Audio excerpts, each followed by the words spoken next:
Hi viewers, welcome to Navitech solution. మీకు వర్డ్లో టేబుల్ను క్రియేట్ చేయడానికి ఒక సింపుల్ ట్రిక్ ఉందండి. ఆ సింపుల్ ట్రిక్ ఏంటంటే ఇక్కడ చూడండి, ఆల్ట్ ఎన్టీఐ. ఈ ఆల్ట్ ఎన్టీఐతోని మనము టేబుల్ని వర్డ్లో క్రియేట్ చేయవచ్చు. అది ఎలాగంటే చూడండి, ఇక్కడ పైన మీరు చూసినట్లయితే ఇక్కడ డాటా ఎంటర్ చేసిందండి. ఇట్లా సీరియల్ నెంబర్, నేము, ఫాదర్ నేమ్, క్లాస్, ఇట్లా నేమ్స్ వచ్చి ఇట్లా ఉన్నాయి కదా. ఇప్పుడు దీన్ని మనం టేబుల్ క్రియేట్ చేయాలంటే ఏం చేస్తామంటే సర్వసాధారణంగా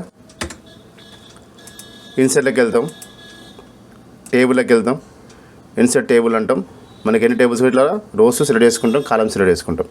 ఇలా కాకుండా డాటా ఎంటర్ అయి ఉన్నదాన్ని దానికి టేబుల్ని ఎలా క్రియేట్ చేయవచ్చో ఈ ఆల్ట్ ఎన్టీఐ ద్వారా చేసుకోవచ్చండి.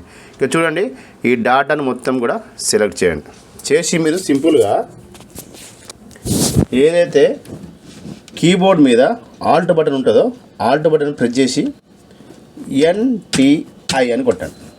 కొట్టగానే మీకు ఆటోమేటిక్గా మీకు ఈ టేబుల్ అనేది క్రియేట్ అయిపోతుంది. ఇది చూడండి, ఇక్కడ మనము మామూలుగా ఉన్న ఫార్మాట్ని టేబుల్ లాగా క్రియేట్ చేయడం జరిగింది.